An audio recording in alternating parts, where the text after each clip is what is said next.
Hello everyone, welcome to KV teachers guild. So बच्चों, ये है second part 9th class science के first chapter exploration entering the world of secondary science का। और हम थे पेज नंबर 4 पर, जहां रेडी टू गो बियॉन्ड में क्वेश्चन आपको गिवन है, why do weather forecast sometimes go wrong. Forecast मतलब भविष्यवाणी। मौसम के बारे में की गई भविष्यवाणी कभी कभी गलत क्यों हो जाती है।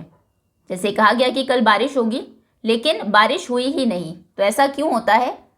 Because weather depends on many changing factors. Weather किसी एक चीज़ से नहीं बनता, बहुत सारे फैक्टर्स से मिलकर बनता है, और ऐसे फैक्टर्स जो बदलते रहते हैं, जैसे कि टेम्परेचर है, तापमान, प्रेशर, ह्यूमिडिटी, हवा में कितनी नमी है, एंड विंड। ये चीज़ें मिलकर वेदर बनाती है। Weather forecasts use measurements and models, but जो वेदर को फॉरकास्ट करते हैं उसके लिए बहुत सारे इंस्ट्रूमेंट्स को यूज़ किया जाता है। वहाँ से वो डेटा लेते हैं मेजर करके, फिर कंप्यूटर मॉडल्स का यूज़ करते हैं, फिर प्रेडिक्शन करते हैं कि ऐसा मौसम रहेगा। But very tiny differences in conditions can grow over time. लेकिन कंडीशंस में अगर बहुत थोड़े से भी चेंजेस आए, थोड़ा भी डिफरेंस हुआ, तो वो डिफरेंस समय के साथ साथ बढ़ता रहता है। जैसे हवा में आज ह्यूमिडिटी थोड़ी ज़्यादा देखी गई, तो फॉरकास्ट कर दिया गया, भविष्यवाणी कर दी गई कि कल बारिश होगी। लेकिन अचानक ही अगर ह्यूमिडिटी कम हो जाए, 4-5% भी कम हो जाए, तो फिर बारिश नहीं होती है। ठीक है, तो इस थोड़े से डिफरेंस ने बड़ा चेंज ला दिया। बारिश नहीं होगी तो टेम्परेचर डाउन नहीं होगा, फिर बाकी फैक्टर्स को भी वो एक जो टाइनी डिफरेंस है वो सभी को अफेक्ट करता है, and lead to something completely different. उसकी वजह से बिल्कुल डिफरेंट हो जाएगा weather. This is why forecasts are usually reliable for a few hours.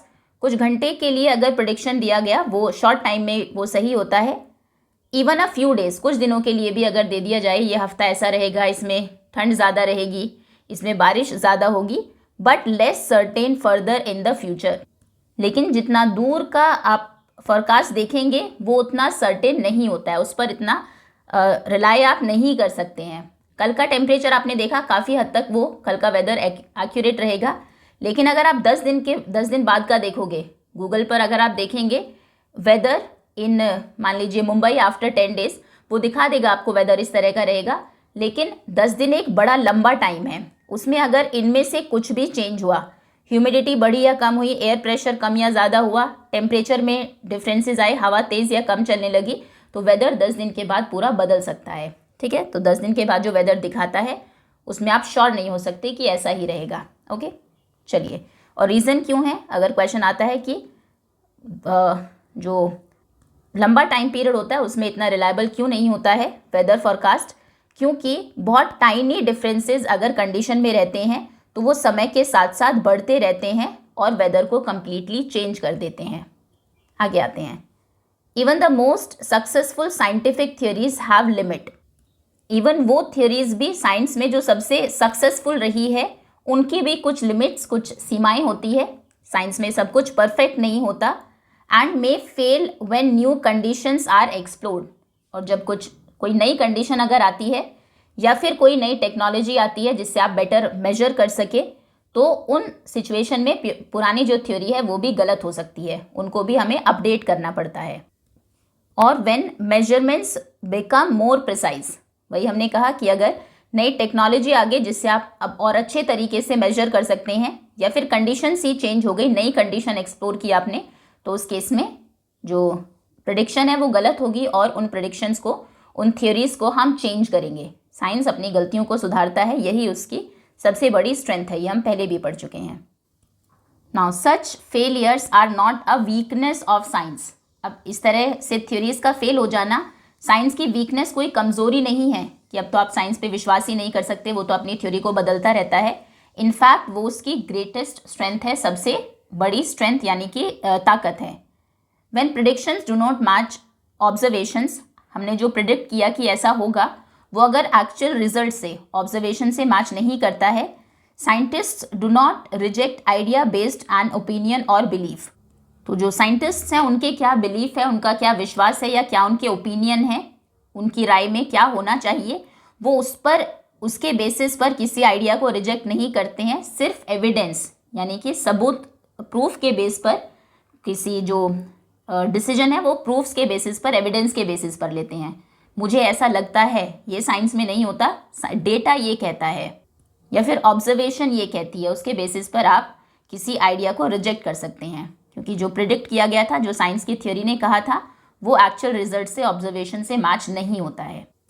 No scientific theory is ever final and none is beyond question. कोई भी साइंटिफिक थ्योरी फाइनल नहीं होती और हर थ्योरी पर सवाल उठ सकता है। साइंस हमेशा ओपन रहता है, ऐसा नहीं है कि इस थ्योरी पर तो ये बियॉन्ड क्वेश्चन है, ये हर सिचुएशन में या हर समय में हमेशा सही रहेगी, ऐसा नहीं होता है। This openness is being corrected by nature itself is what has allowed science to help us in understanding the world we live in. तो ये जो ओपननेस है कि आप क्वेश्चंस पूछ सकते हैं, थ्योरी को करेक्ट कर सकते हैं, उस आइडिया को रिजेक्ट कर सकते हैं off to being corrected by nature itself, ये नेचर खुद हमें सिखाता है। What has allowed science to help in, इसी की वजह से हम जिस वर्ल्ड में रह रहे हैं, तो साइंस हमें अलाउ करता है कि हम उसको अच्छे से समझ पाए। साइंस कंटिन्यूसली इम्प्रूव करता रहता है और हमें दुनिया को बेटर समझने में हेल्प करता है। तो कहने का मतलब है कि साइंस इतना पावरफुल क्यों है, क्योंकि वो अपनी गलतियों से सीखता है। इट लर्न्स फ्रॉम मिस्टेक्स और एविडेंसेस के बेसिस पर जो थ्योरीज हैं उनमें इम्प्रूवमेंट करता रहता है, उन्हें इम्प्रूव करता रहता है समय के साथ। नाउ थ्रेड्स ऑफ क्यूरियोसिटी में है checking viral claims on social media. Social media पर एक बहुत ही वायरल क्लेम आपने सुना होगा, is eating food harmful during an eclipse, कि जब भी सूर्य ग्रहण हो, चंद्र ग्रहण हो, एक्लिप्स होता है, तो उस टाइम पर खाना खाना हार्मफुल होता है, हमें खाना नहीं खाना चाहिए। तो चलिए चेक करते हैं ये सही है या नहीं। So, a commonly circulated claim is that food should not be eaten during an eclipse because it becomes harmful.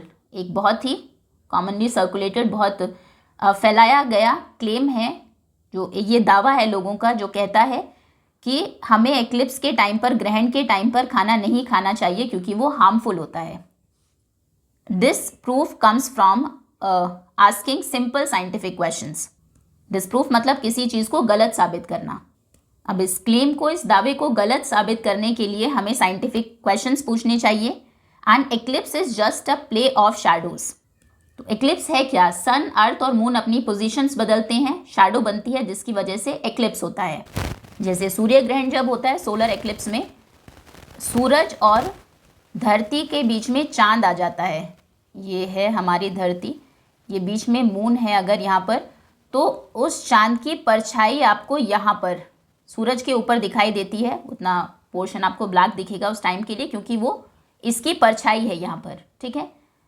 और जब चंद्र ग्रहण होता है तो चांद यहाँ पर है, यहाँ बीच में आ जाती है पृथ्वी हमारी, और इधर रहता है सूरज। सूरज की किरणें वहाँ तक नहीं पहुँच पाती, उतने पोर्शन पर जो अर्थ है हमारी, उसकी परछाई आ जाती है। तो सिर्फ परछाइयों का खेल है ये।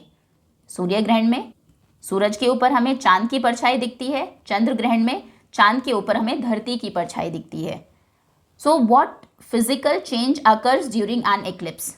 क्या फिजिकल चेंजेस होते हैं एक्लिप्स के टाइम पर? सिर्फ लाइट ही तो कम होती है, और तो कुछ आपको दिखाई नहीं देता। थोड़ा टेम्परेचर ड्रॉप हो सकता है अगर सूर्य ग्रहण है तो। Does temperature change significantly? क्या बहुत ज़्यादा टेम्परेचर चेंज हो जाता है? बहुत ज़्यादा भी नहीं होता, थोड़ा सा ही फर्क आता है। खाना खराब हो जाए इतना नहीं होता। Does food go bad if it is left in a shadow? अगर आप परछाई में खाने को रख दें, अपनी परछाई में मान लीजिए, तो क्या खाना खराब हो जाता है? हम घर के अंदर भी तो रखते हैं खाना, वो भी तो शैडो में ही है, बिल्कुल ख़राब नहीं होता। You will conclude that no physical, chemical और biological mechanism support such a claim. तो आप देखेंगे कोई भी ऐसा फिजिकल चेंज नहीं होता है ग्रहण के टाइम पर, ना कुछ केमिकल, ना कोई ऐसा बायोलॉजिकल चेंज होता है जिसकी वजह से खाना खराब हो जाए, मतलब खाना आपके लिए वो हार्मफुल बन जाए। ओके, तो इस क्लेम को कोई भी physical, chemical, biological mechanism support नहीं करता है।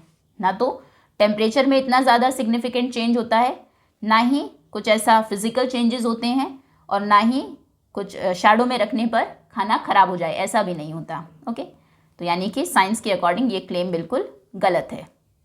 नेक्स्ट, हाँ, तो कहने का मतलब है कि किसी भी वायरल क्लेम के बारे में जब आप सुनते हैं तो उसे ऐसे ही उस पर विश्वास मत कर लो।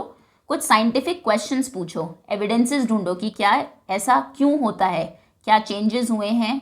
अगर हम लाइट बंद कर दे, रूम डार्क कर दे, तो क्या खाना खराब हो जाएगा? नहीं। तो फिर एक्लिप्स में कैसे खराब हो गया? एक्लिप्स भी तो सेम ही है, बस लाइट थोड़ी सी कम होती है। चलिए ठीक है। As you continue your journey through science of class grade 9th and 10th, you will gradually develop habits of thinking that are useful far beyond the classroom. जैसे जैसे हमारी ये जर्नी आगे बढ़ेगी साइंस पढ़ने की, 9th और 10th क्लास में जब आप साइंस पढ़ेंगे तो आपकी थिंकिंग और ज़्यादा बेहतर होगी। धीरे धीरे जो थिंकिंग है आपकी वो सिर्फ क्लासरूम तक या फिर आपकी किताबों तक ही सीमित नहीं रह जाएगी, उसके बियॉन्ड भी आप लाइफ में भी आपके जो सोचने का तरीका है वो भी साइंटिफिक बनेगा। A helpful strategy is to first understand the situation being studied. एक स्ट्रैटेजी तरीका आपको बता देते हैं साइंस पढ़ने का। सबसे पहले तो समझिए कि किस सिचुएशन के बारे में हम पढ़ रहे हैं। देन आइडेंटिफाई करिए क्वांटिटीज़ दैट मैटर, कि कौन कौन सी चीज़ें ज़रूरी चीज़ें हैं इसमें, कौन सी इंपॉर्टेंट चीज़ें हैं, उनको पहचानिए जो आप पढ़ रहे हैं उसके अंदर। And finally make a rough estimate to check whether an answer makes sense. उसके बाद थोड़ा सा एक अंदाज़ा लगाइए, अप्रॉक्सीमेट आंसर निकालिए और चेक करिए कि वो आंसर लॉजिकल है या नहीं। अगर मान लीजिए आपने कैलकुलेट किया, स्पीड के बारे में आप पढ़ रहे हैं, तो टॉपिक आपने देख लिया कि सिचुएशन क्या आप पढ़ रहे हैं, उसमें इंपॉर्टेंट क्वांटिटीज़ आपने पहचान ली, इसमें स्पीड है, डिस्टेंस है, टाइम है। फिर जब आपने आंसर निकाला तो कार की स्पीड आ गई 5000 किलोमीटर पर आवर। अब लॉजिकली सोचिए कि क्या ये आंसर का कोई सेंस है? क्या एक कार की स्पीड 5000 किलोमीटर पर आवर हो सकती है? बिल्कुल नहीं। तो एस्टिमेट करके ही आप समझ जाएंगे लॉजिक से कि आंसर हमारा गलत है। फिर से रिवाइज करिए स्टार्टिंग से, ठीक है। चलिए, now exact values are not always necessary, specially in the early stages of reasoning. तो एग्जैक्ट वैल्यू आपकी हमेशा है ऐसा ज़रूरी नहीं है, कई बार अप्रॉक्स आंसर भी चल जाता है, वो भी काफ़ी होता है। और स्पेशली जब आप शुरुआत है अभी आपकी ये रीजनिंग की स्टेज की, तो इसमें एक परफेक्ट आंसर से ज़्यादा, परफेक्ट कैलकुलेशन से ज़्यादा समझ ज़रूरी है। Often an approximate estimate is enough to tell us whether a result is reasonable or impossible. अक्सर एस्टिमेट, एक अप्रॉक्सीमेट एस्टिमेट अंदाज़ा अगर आप लगाएंगे वो भी काफ़ी होगा कि आपका जो रिज़ल्ट है वो रीज़नेबल है, मतलब सही लगने वाला है, या फिर इम्पॉसिबल है, ऐसा हो ही नहीं सकता। Learning to estimate help you build intuition, detect errors and develop confidence in your thinking. जब आप एस्टिमेट करना, अंदाज़ा लगाना सीखेंगे, जैसे कार की स्पीड की हमने बात की, तो आपको पता है अप्रॉक्सीमेट कितनी होगी, 60, 70, मैक्स 100 हो जाएगी।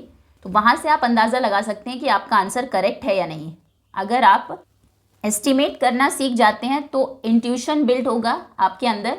वो होता है ना कि अंदर से आपको पता लग जाता है, इंट्यूशन आती है कि ये तो आंसर गलत लग रहा है, ये तो पॉसिबल ही नहीं है, ऐसा हो नहीं सकता। आप एरर्स को आइडेंटिफाई कर सकेंगे, आसानी से उनको ढूंढ पाएंगे और आपकी थिंकिंग में भी कॉन्फिडेंस दिखेगा। Science values careful reasoning perhaps much more than accurate calculations. Science जो है वो रीजनिंग यानी कि सही सोच को ज़्यादा इंपॉर्टेंस देता है एक्यूरेट कैलकुलेशन से। बिल्कुल सही किसी ने कैलकुलेट कर दे लेकिन अंडरस्टैंडिंग नहीं है तो वो उतना इंपॉर्टेंट नहीं है, आप में उसकी समझ होनी चाहिए। भले ही बिल्कुल एक्यूरेट आंसर ना आए, अप्रॉक्सीमेट भी आता है तो वो भी सही है। तो पहले सिचुएशन को समझना है, इंपॉर्टेंट वैल्यूज़ को पहचानना है, रफ एस्टिमेट करना है और फिर चेक करना है। Now ready to go beyond. Question है, how much rice would feed a family of 4 for a month. 4 लोगों की एक फैमिली है, एक महीने तक खाने के लिए उन्हें कितने राइस काफ़ी होंगे। To make a rough estimate, अब ये क्वेश्चन है, अब इसका एक अंदाज़ा अगर आपको लगाना है, एस्टिमेट लगाना है, अज्यूम कर लीजिए that all their calorie needs come from rice alone. मतलब जितना भी वो कैलोरी इनटेक कर रहे हैं वो सिर्फ चावल ही खा रहे हैं, सारी की सारी एनर्जी उनको सिर्फ राइस से ही मिल रही है। Figure okay, rice being cooked on a gas stove. Okay, now an average adult needs about 2000 to 2500 kilo calories के पर kilo calorie Cl4 calories per day. अब ये भी हमें पता है कि एक अडल्ट को 2000 to 2500 कैलोरीज किलो कैलोरीज चाहिए होती है एक दिन में। Find out how much calories 100 gram of uncooked rice provide when cooked and use this to estimate the daily measurement for the family. अब 100 ग्राम राइस में अप्रॉक्सीमेटली 350 किलो कैलोरीज होती है। ओके, अब हम देखते हैं कि फैमिली के चारों लोगों को टोटल कितनी कैलोरीज चाहिए होंगी। ये 2000 ले लेते हैं, चलो मिनिमम इतना ही खाएंगे। 2000 किलो कैलोरीज ले रहे हैं वो राइस से। कितने लोग हैं? 4, तो कितना हो गया? 8000 किलो कैलोरीज चाहिए उनको पूरे दिन में। हम फैमिली की रिक्वायरमेंट बताना चाहते हैं, डेली रिक्वायरमेंट कितनी है। अब 8000 किलो कैलोरीज उनको चाहिए। 100 ग्राम राइस से 350 किलो कैलोरीज मिलती है। तो हम कैलकुलेट करते हैं कितने राइस चाहिए। 350 से डिवाइड करेंगे, 0 से 0 कैंसिल। 35 2 जार 70, 10 बच गया, 100 हो गया। अप्रॉक्स 320 लगभग, एग्जैक्ट नहीं निकाल रहे हैं, जैसा कि कहा भी गया है ऊपर, आपको डेसिमल तक जाने की ज़रूरत नहीं है। हमने 2000 टू 2500 दिया था, तो उसमें से भी हमने जो वैल्यू हमारे लिए आसान रही उसको ले लिया। तो लगभग 23, और ये 100 ग्राम्स की हम बात कर रहे थे। 23 टाइम्स 100 ग्राम्स, यानी कि 2300 ग्राम्स। कहने का मतलब है लगभग 2 kg 300 ग्राम्स। आप चाहे तो 2 kg 500 ग्राम्स भी ले सकते हैं इसको। अब जो हमें कैलकुलेशन थोड़ी सी आसान लगेगी उसको ले लेते हैं। तो एक दिन में हम उनको 2.5 kg राइस अगर दे देंगे, फैमिली के लिए काफ़ी रहेगा, उतनी कैलोरीज उनको राइस से मिल जाएगी। ये हमने 1 डे की बात की। Okay, the aim is not to get an exact number. अब यहाँ पर ऐसा नहीं कि हमें बिल्कुल एग्जैक्ट उतने ही चावल चाहिए कि हम उनको 2.371 2 kg 371 ग्राम राइस देंगे। हमारा मेन पर्पज़ यहाँ पर एग्जैक्ट नंबर निकालना नहीं है, बट टू चेक, ये चेक करना है whether the answer make sense as 100 gram for a full month is clearly too little while a few ton is far too much. हम बस ये देखना चाहते हैं कि कौन सा आंसर की यहाँ पर सेंस बनेगी। अगर सिर्फ 100 ग्राम राइस दे, 100 ग्राम बहुत ही कम होता है, आधा किलो का भी से भी बहुत कम।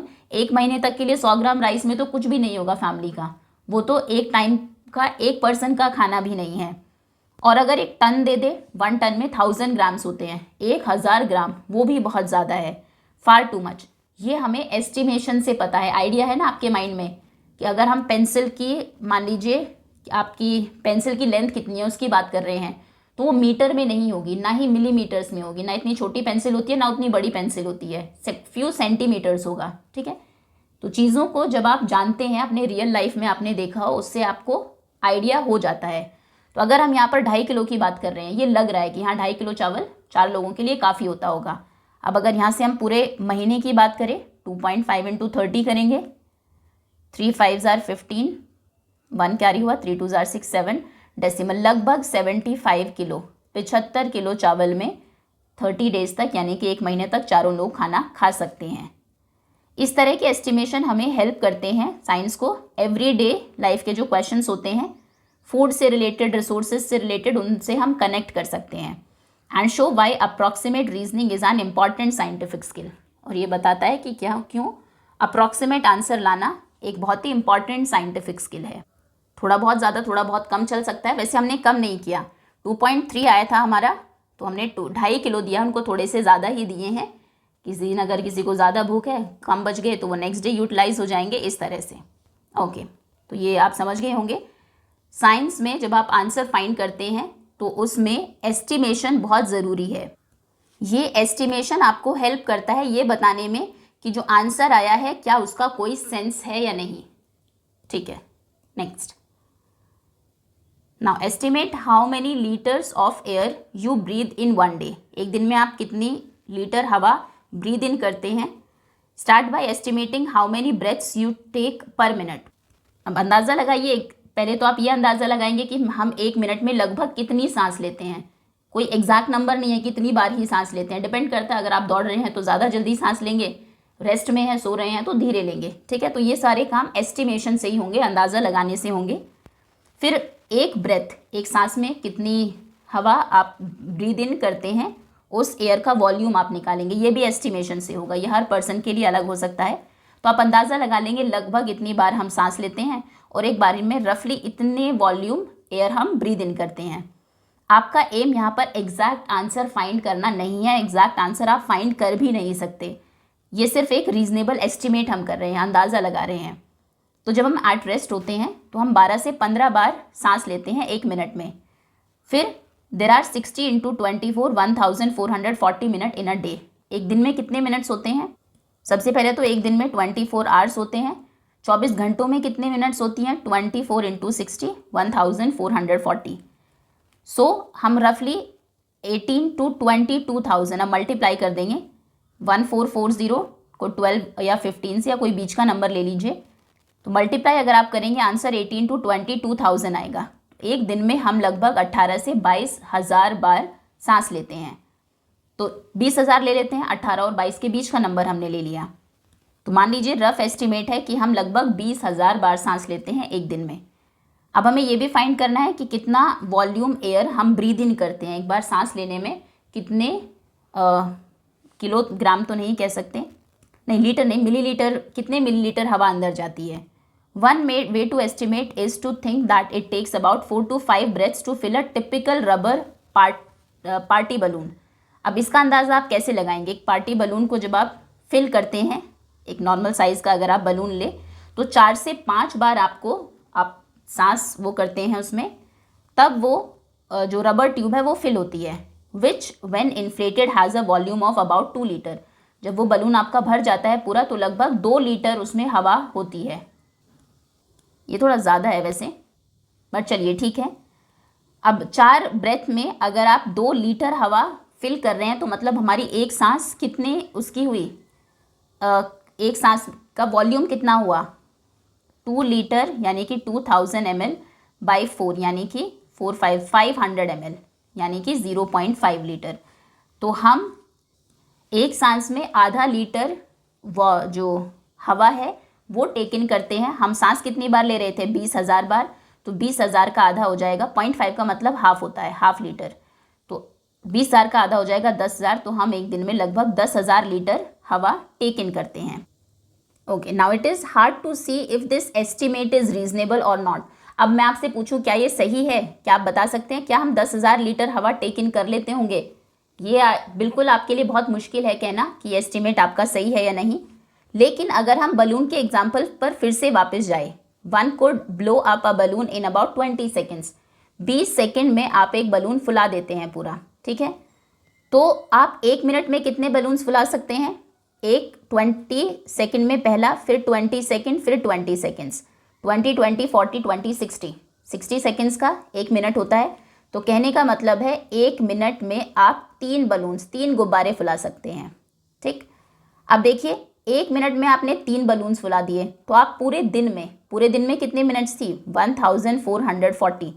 पूरे दिन में कितने बलून्स फुला सकते हैं? 1440 into 40 into 3, 3 zeros are 0, 3 4s are 12 1, 3 4s are 12 1, 13 1, 3 1s are 3 plus 1 4।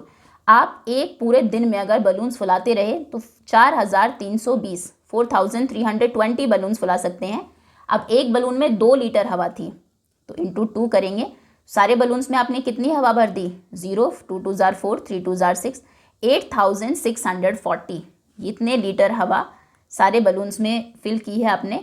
तो यानी कि हमने जो कैलकुलेट किया था लगभग 10,000, वो उसी के क्लोज है, reasonably close to our earlier estimate of 10,000 litre.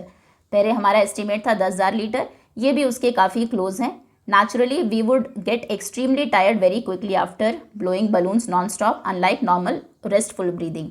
लगातार बलून्स फुलाना पूरे दिन में बहुत ही टायरिंग होगा, कोई भी नहीं कर सकता है, जबकि रेस्टफुल ब्रीदिंग आराम से आप पूरे दिन सांस ले सकते हैं, ठीक है। तो इस तरह से एस्टिमेशन से आप कुछ चीज़ों के अप्रॉक्सीमेट आंसर्स निकाल सकते हैं।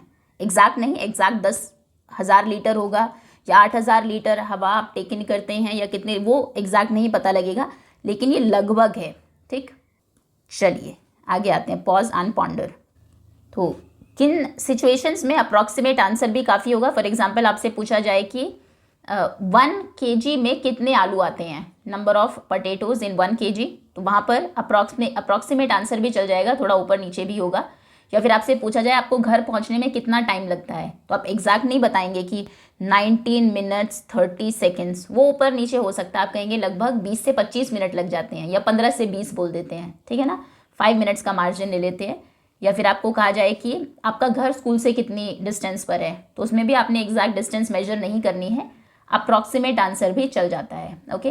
अब कहाँ पर आपको बिल्कुल एग्जैक्ट आंसर चाहिए, एग्जैक्ट वैल्यू, जब आप शॉप पर जाते हैं वहाँ पर आपको पेमेंट करनी है, तो अगर 90 रुपीज़ हुए हैं आप 90 ही देंगे, है ना। थोड़ा भी अगर आप 91, ऑब्वियसली ज़्यादा तो नहीं देंगे, कम देंगे तो वो सामान आपको नहीं मिलेगा, ठीक है। तो परचेजिंग के टाइम पर, एग्ज़ाम में मार्क्स के टाइम पर एग्जैक्ट वैल्यू होनी ज़रूरी है, होता है ना। 0.5 मार्क्स के लिए भी अगर कहीं नहीं दिया टीचर ने तो आप चले जाते हैं कि मैम यहाँ पर मार्क्स कम हैं, या फिर ज़्यादा तो खैर नहीं देंगे, ठीक है। तो एग्जैक्ट मार्किंग एग्जैक्ट ज़रूरी है। और अगर कोई साइंटिफिक एक्सपेरिमेंट आप कर रहे हैं तो उसमें केमिकल्स कितनी मात्रा में डालने हैं वो बहुत इंपॉर्टेंट है, वहाँ पर भी एग्जैक्ट वैल्यू चाहिए होती है। तो कुछ सिचुएशंस ऐसी होती है हमारी लाइफ में जहाँ पर अप्रॉक्सीमेट आंसर चल जाते हैं, उन्हें हम एस्टिमेशन से कर सकते हैं। कई जगहों पर एग्जैक्ट वैल्यू भी चाहिए होती है। So after grade 10, if you decide to study science, you will be divided into branches like physics, chemistry, biology and earth science. 10th के बाद अगर आप साइंस पढ़ना चाहते हैं, साइंस स्ट्रीम लेंगे, तो आपको डिफरेंट ब्रांचेस में बढ़ जाएंगे। कोई फिजिक्स, केमिस्ट्री, बायो, पीसीबी पढ़ेगा, कोई मैथ्स पढ़ेगा, उसके साथ कोई अर्थ साइंस पढ़ेगा। इवन 9th और 10th में भी जो चैप्टर्स आप पढ़ेंगे will focus on some of these areas. उनमें भी कुछ चैप्टर्स फिजिक्स के होंगे, कुछ केमिस्ट्री के होंगे, कुछ बायो के होंगे, इन्हीं एरियाज़ पर कुछ अर्थ साइंस के होंगे। हम फोकस करेंगे 9th और 10th में भी। हालांकि 11th 12th की तरह उनकी बुक्स अलग नहीं है, या फिर आपके पास चॉइस नहीं है कि हम तो सिर्फ केमिस्ट्री और फिजिक्स पढ़ना चाहते हैं, बायो नहीं, वो चॉइस आपको यहाँ पर नहीं मिलेगी, लेकिन चैप्टर्स आपके बिल्कुल उसी तरह होंगे। हमने हाईलाइट किए हैं some of the exciting things you may learn about in the next level up boxes. Chapters पढ़ते टाइम आपको कुछ बॉक्सेस मिलेंगे, नेक्स्ट लेवल अप बॉक्सेस, जहाँ पर लिखा हुआ है, उनमें उन चीज़ों को हाईलाइट किया गया है, एक्साइटिंग चीज़ें जिनके बारे में आप हायर क्लासेस में पढ़ेंगे। जबकि do remember that the natural world does not have any such boundaries. लेकिन ये तो हमने बुक्स में बाउंड्रीज बना दी है, ये चैप्टर सिर्फ केमिस्ट्री का है। नेचर में ऐसी कोई बाउंड्री नहीं होती। रियल वर्ल्ड सब चीज़ों से जुड़ा होता है आपके आसपास। केमिस्ट्री की भी चीज़ें आपको मिलेगी, फिजिक्स की भी, बायो भी साथ साथ एग्जिस्ट कर रहे हैं सभी। These divisions are made by us to only help organise knowledge. ये हमने इसलिए बनाई हैं ताकि आपके लिए पढ़ना आसान हो जाए, नॉलेज को आप इजीली ऑर्गेनाइज कर सकें। They are not independent of each other. Physics, chemistry, bio या अर्थ साइंस एक दूसरे से इंडिपेंडेंट नहीं है, अलग नहीं है, सभी एक दूसरे पर डिपेंड करते हैं। अगर कोई चेंज केमिस्ट्री में होता है तो वो उसके इफ़ेक्ट्स आपको बाकी एरियाज़ में भी दिखाई देंगे। Most of the real world problems today, such as understanding climate change, developing medicine or designing sustainable technologies, require ideas from several disciplines together. आजकल की जो हमारी बहुत सारी रियल वर्ल्ड में आप प्रॉब्लम्स देखते हैं, जैसे कि क्लाइमेट चेंज को समझना, मौसम में जो इतना बदलाव हो रहा है, ग्लोबल वार्मिंग बहुत ज़्यादा बढ़ गई है, या फिर मेडिसिन डेवलप करना, या फिर सस्टेनेबल टेक्नोलॉजीज़ जिससे एनवायरनमेंट को खतरा ना हो, उनको डेवलप करना। इसमें कई सारे डिसिप्लिन्स आपको साथ में चाहिए होते हैं। एक प्रॉब्लम को सॉल्व करने के लिए कई सारे सब्जेक्ट्स की ज़रूरत पड़ती है, उसमें आपको फिजिक्स भी चाहिए होगा। फॉर एग्जांपल अगर हम क्लाइमेट चेंज की बात करते हैं, क्लाइमेट चेंज में आपको टेम्परेचर चाहिए जो कि फिजिक्स का कॉन्सेप्ट है। किन किन गैसेस की वजह से क्लाइमेट चेंज हो रहा है, ग्लोबल वार्मिंग बढ़ रही है, गैसेस आ गया कॉन्सेप्ट केमिस्ट्री का। फिर उनके क्या इफ़ेक्ट्स पड़ रहे हैं प्लांट्स के ऊपर, या प्लांट्स क्या रोल प्ले करते हैं उसमें, एनिमल्स के ऊपर क्या इफेक्ट है, वो बायो का कॉन्सेप्ट हो गया, ठीक है। तो एक प्रॉब्लम को सॉल्व करने के लिए कई सारे सब्जेक्ट्स की ज़रूरत पड़ती है। साइंस सिर्फ साइंस तक सीमित नहीं है, ये science is also connect naturally with, ये दूसरे सब्जेक्ट्स के साथ भी जुड़ा है, मैथ्स के साथ, टेक्नोलॉजी के साथ, आर्ट्स के साथ भी, ड्रॉ भी आप इसमें करते हैं अलग अलग चीज़ों को, एंड सोशल साइंस के साथ भी, ओके। जैसे रियल लाइफ में आप अपने फ़ोन का ही एग्जाम्पल ले लीजिए, आपके फ़ोन में फिजिक्स भी है, इलेक्ट्रिसिटी से वो चार्ज होता है, उसका भी कॉन्सेप्ट आ गया। फिर उसमें कोडिंग, जो आप ऐप्स चलाते हैं उनमें प्रॉपर कोडिंग वही होगी जो कि मैथ्स का कॉन्सेप्ट हो गया। फिर उसका जो डिज़ाइन है वो टेक्नोलॉजी का कॉन्सेप्ट हो गया, ठीक है ना, आर्ट का कॉन्सेप्ट हो गया। तो जो चीज़ें हैं साइंस में भी वो नेचुरली अलग अलग डिफरेंट सब्जेक्ट से भी जुड़ी हुई है। साइंस को आप आइसोलेशन में नहीं पढ़ सकते।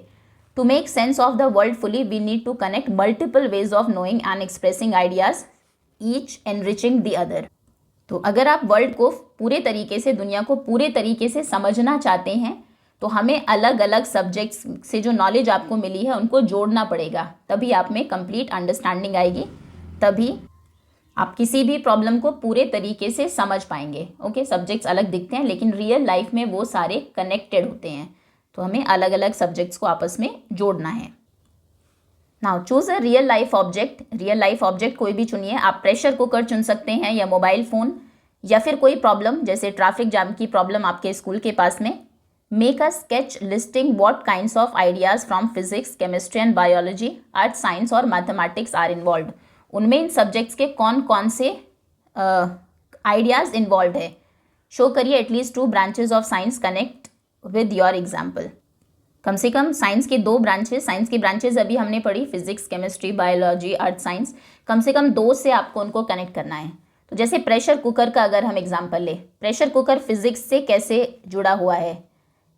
प्रेशर कुकर में प्रेशर जब इंक्रीज होता है तब जाकर उसके अंदर टेम्परेचर बढ़ता है।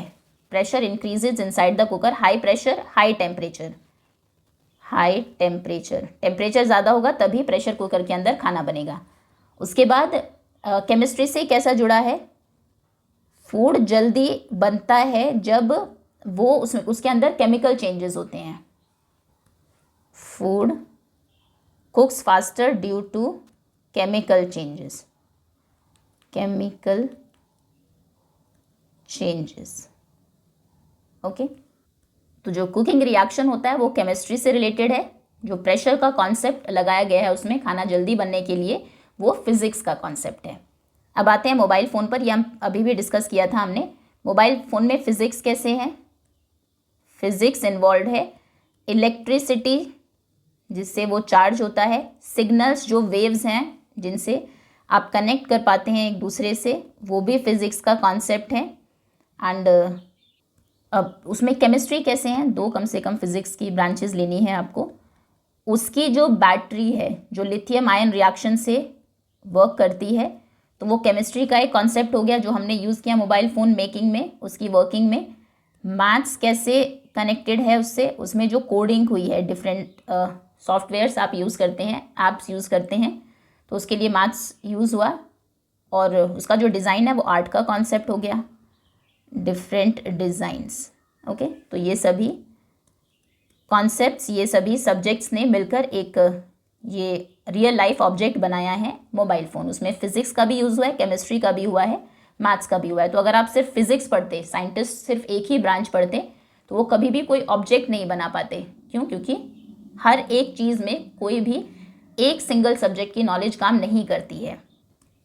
देन अगर कोई प्रॉब्लम आप देखें, जैसे आपके स्कूल के पास में ट्रैफिक जाम, तो उसमें फिजिक्स में मोशन, स्पीड, ब्रेक्स के बीच में जो डिस्टेंसेस है वो कॉन्सेप्ट आ जाएगा। देन अर्थ साइंस में उसमें एयर पोल्यूशन इंक्रीज होता है, वो प्रॉब्लम आ जाएगी। और मैथ्स में ट्रैफिक का फ्लो और टाइमिंग क्या है सिग्नल्स की, वो कॉन्सेप्ट आ जाएगा। ठीक है, तो इसमें इस प्रॉब्लम को सॉल्व करने में मूवमेंट जो हम ट्रैक करेंगे वो फिज़िक्स का कॉन्सेप्ट है। एनवायरनमेंट पोल्यूशन जो हो रहा है वो अर्थ साइंस का कॉन्सेप्ट है, और ट्रैफिक कंट्रोल मैथ्स का कॉन्सेप्ट है। ओके, तो रियल लाइफ में कोई भी प्रॉब्लम हो या जो ऑब्जेक्ट्स हैं वो बहुत सारे सब्जेक्ट से जुड़े होते हैं। कोई भी चीज़ किसी एक सब्जेक्ट से नहीं बनती, कई ब्रांचेस ऑफ साइंस और अदर सब्जेक्ट्स मिलकर काम करते हैं। Okay, now ready to go beyond में है, how does a mask really work. जो मास्क आप पहनते हैं एयर पोल्यूशन से बचाने के लिए खुद को या बैक्टीरिया से, जर्म से, कोविड के टाइम पर स्पेशली आप सभी ने इनको देखा होगा, वो काम कैसे करते हैं। Solving real life problems require knowledge from several branches of science. ये हमने अभी देखा, अगर आपको कोई रियल लाइफ प्रॉब्लम को सॉल्व करना है तो उसमें आपको साइंस की कई सारी ब्रांचेस की नॉलेज होनी चाहिए। सो कोविड-19 पैंडमिक के टाइम पर हम सभी ने सेफ्टी के लिए मास्क यूज़ किए थे जिससे कि हम वायरस से बच सके। अब understanding how a mask works, mask कैसे काम करता है, कैसे हम उसको यूज़ करने से वायरस से बचे रहते हैं, उसमें फिज़िक्स का कॉन्सेप्ट भी चाहिए, जैसे कि पार्टिकल कैसे मूव करते हैं। देन इलेक्ट्रोस्टैटिक अट्रैक्शन, छोटे जो पार्टिकल्स हैं वो कैसे चिपक जाते हैं आपस में, उसका कॉन्सेप्ट भी चाहिए। केमिस्ट्री के लिए प्रॉपर्टीज़ ऑफ पॉलीमर फाइबर, जो पॉलीमर फाइबर से ये बना होता है, वो इतने पतले होते हैं, ये वाला जो फाइबर है, कपड़ा है, वो जो वायरसेस को, जो माइक्रो ऑर्गेनिजम्स होते हैं उनको अंदर नहीं जाने देता। तो केमिस्ट्री की भी नॉलेज होनी चाहिए। बायोलॉजी में साइज और बिहेवियर ऑफ वायरसेस, बायोलॉजी ने जो कोविड-19 का वायरस था उसके साइज़ को, उसका क्या बिहेवियर है, कैसे वो फैलता है, उसको पढ़ा होगा। और मैथ्स ने modelling air flow and filtration efficiency, maths ने ये कैलकुलेट किया कि मास्क कितने परसेंट पार्टिकल्स को रोकता है, उनकी फिल्ट्रेशन एफिशिएंसी कितनी है, कितने वो एफिशिएंट है वायरसेस को फिल्टर करने में, या एयर फ्लो को कैलकुलेट किया। तो इन सब ने मिलकर साथ में काम किया, तब मास्क ने काम किया हमें वायरस से बचाने के लिए। डिफरेंट जो सब्जेक्ट्स हैं हमारे, जैसे सबसे पहले फिजिक्स ने देखा कि जो छोटे पार्टिकल्स हैं वो कैसे मूव करते हैं, कैसे चलते हैं, एक से दूसरी जगह कैसे जाते हैं, और कैसे छोटे पार्टिकल्स आपस में चिपक जाते हैं। तो जो मास्क है वो हवा को फिल्टर करता है, क्योंकि वो पता लगा कि वो हवा के थ्रू एक से दूसरी जगह जाते हैं, और छोटे जो पार्टिकल्स होते हैं, ड्रॉपलेट्स होते हैं, उनको अंदर जाने से रोकता है। ओके, उसके बाद केमिस्ट्री ने कैसे काम किया, उसने फाइबर पर, कपड़े पर काम किया। कपड़ा जो कि बहुत इंपॉर्टेंट है, सही मटेरियल होगा तभी वो आपको बेटर तरीके से प्रोटेक्ट कर पाएगा। जो पॉलीमर फाइबर है, केमिस्ट्री ने देखा कि ये जो फाइबर है ये मास्क के लिए सबसे ज़्यादा सूटेबल है, क्योंकि ये माइक्रो ऑर्गेनिजम्स को ब्लॉक करता है। ओके, फिर बायो ने कैसे काम किया, बायो ने वायरस पर काम किया। उन्होंने देखा कि वायरस का क्या साइज़ है, क्या उसका बिहेवियर है, कैसे वो मूव करता है या फिर कैसे फैलता है। हमें पता लगा था ना कि ड्रॉपलेट्स के साथ ज़्यादा मूव करता है, खांसने से, छींकने से। जो आपके मुंह से निकलने वाली ड्रॉपलेट्स आसपास एनवायरनमेंट में रह जाती है मॉइस्चर की फॉर्म में, उनके थ्रू वो वायरस ट्रैवल करता है। ओके, तो ये सभी बातें बायो ने बताई। मैथ्स ने एयर फ्लो और उसकी फिल्ट्रेशन एफिशिएंसी पर काम किया। Now finally, as we have mentioned in every text book, जैसा हर किताब में आपको बताया गया है, science is not just a collection of facts, equations और एक्सपेरिमेंट्स। साइंस ऐसा नहीं है कि उसमें सिर्फ फैक्ट्स आपको मिलेंगे, आपको याद करने पड़ेंगे, बहुत सारी इक्वेशंस होंगी या एक्सपेरिमेंट्स आप करेंगे, इक्वेशंस को यूज़ करके क्वेश्चन सॉल्व करेंगे। मैथ जो साइंस है उससे कहीं ज़्यादा है। It is a human activity shaped by curiosity, creativity, collaboration and careful questioning. Science बनता है आपकी क्यूरियोसिटी से, आपके सवाल पूछने से, क्रिएटिविटी से, नए आइडियाज सोचने से, कोलैबोरेशन से, साथ में मिलकर काम करने से, एंड केयरफुल क्वेश्चनिंग। ठीक है, तो साइंस ह्यूमन एफर्ट से बनता है। आप सवाल पूछेंगे, नए आइडियाज़ के बारे में सोचेंगे, क्रिएटिव बनेंगे, साथ मिलकर काम करेंगे, वो साइंस है। साइंस फैक्ट्स, इक्वेशंस या एक्सपेरिमेंट्स नहीं है। It grows as people ask questions. Science कैसे ग्रो करता है, आगे कैसे बढ़ता है, जब लोग क्वेश्चंस पूछते हैं, उनके आइडियाज़ को टेस्ट करते हैं, जो रिजल्ट्स आता है उसको एक दूसरे के साथ शेयर करते हैं और गलतियों से सीखते हैं। Science develop over time through the work of many individuals across different cultures and generations. Science आगे बढ़ पाया है, जो हमारे साइंटिस्ट थे या फिर बहुत सारे इंडिविजुअल्स ने, बहुत सारे लोगों ने धीरे धीरे मिलकर इसको डेवलप किया है। Science over the time develop हुआ है, एक दिन में नहीं बन गया, बहुत सारे लोगों ने काम किया है, लोग जो अलग अलग कल्चर के थे, अलग अलग जनरेशन्स के थे। Even if you do not choose to study science beyond grade 10, भले ही आप 10th के बाद आपको साइंस नहीं पढ़नी है, scientific thinking will be very important in what ever you do. आप कुछ भी करिए, कोई भी सब्जेक्ट चूज़ करिए, इवन रियल लाइफ में भी साइंटिफिक थिंकिंग बहुत ज़रूरी है। साइंटिफिक थिंकिंग मतलब जैसा लिखा गया है उसको वैसा ही ना मान लेना, क्वेश्चंस पूछना, उसके पीछे लॉजिक, उसके पीछे रीज़न फाइंड करना। It helps you understand the technology that surrounds you. आपके आसपास जो टेक्नोलॉजी है, साइंस आपको उसको समझने में हेल्प करता है। And helps you evaluate information critically. जो भी इन्फॉर्मेशन आपको दे दी जाती है, सामने कोई फैक्ट आपको दे दिया, किसी ने कोई बात आपसे कह दी, आप उसको क्रिटिसाइज करते हैं, उससे क्वेश्चंस पूछते हैं, उसको इवैल्यूएट करते हैं, उस इन्फॉर्मेशन को एज इट इज़ एक्सेप्ट नहीं कर लेते। ये साइंटिफिक थिंकिंग होती है। और ये आप में कब आएगी, जब आप साइंस पढ़ेंगे। तो ऐसा नहीं है कि 10th के बाद हमें साइंस छोड़नी है तो अभी हम इसमें इंटरेस्ट नहीं लेते हैं। ये आपकी रियल लाइफ के लिए भी, दूसरे सब्जेक्ट्स पढ़ने के लिए भी बहुत ज़रूरी है। And make sense of the world as you live in. और तभी जो आपके आसपास की दुनिया है आप उसे समझ पाएंगे। As you begin this stage of exploration, अब क्योंकि आप एक नई स्टेज शुरू करने वाले हैं एक्सप्लोर करने की, एक्सप्लोरेशन की, science invites you not only to learn about the world, science सिर्फ ये नहीं कि आपको दुनिया के बारे में बताएगा, but also to learn how we are trying to understand it. आपको ये भी उसमें सिखाएगा कि कैसे हम आंसर्स फाइंड कैसे करते हैं। सिर्फ आपको आंसर नहीं देगा, जो दुनिया है उसके बारे में सिखाएगा नहीं, आपको कैसे सीखना है, मतलब कैसे ये जो इन्फॉर्मेशन है वर्ल्ड के बारे में कैसे आई वो भी बताएगा। सिर्फ फैक्ट्स नहीं होंगे, फैक्ट्स के पीछे का रीज़न भी बताएगा। So embark on your journey of discovery. अब आप एक नई जो जर्नी है, यात्रा है आपकी डिस्कवरी की, खोज की, उसकी शुरुआत कर रहे हैं। एम्बार्क मतलब शुरू करना। Looking carefully through the magnifying glass of evidence and guided by the compass of curiosity. जैसे हर पेज के ऊपर आपको कंपस या फिर यहाँ पर ये मैग्नीफाइंग ग्लास और कंपस गिवन है, इनको देखकर आपको याद करते रहना है कि हर एक चीज़ को आपको मैग्नीफाइंग ग्लास से, यानी कि बहुत डिटेल में देखना है हर एक एविडेंस को, और जो आपकी क्यूरियोसिटी है उसकी एक डायरेक्शन भी होनी चाहिए, वो गाइडेड होनी चाहिए। ऐसे नहीं कि आप किसी भी कोई भी जो डिस्कवर आप कर रहे हैं उसकी कोई सही डायरेक्शन ही ना हो। आपको पता होना चाहिए कि हमें क्या सीखना है, क्या एक्सप्लोर करना है। Happy exploring. चलिए दैट्स ऑल स्टूडेंट्स, ये था फर्स्ट चैप्टर। बहुत ज़्यादा इन्फॉर्मेशन इसमें नहीं है, बेसिकली साइंस को आपको पढ़ना कैसे है वो बताया गया है यहाँ पर।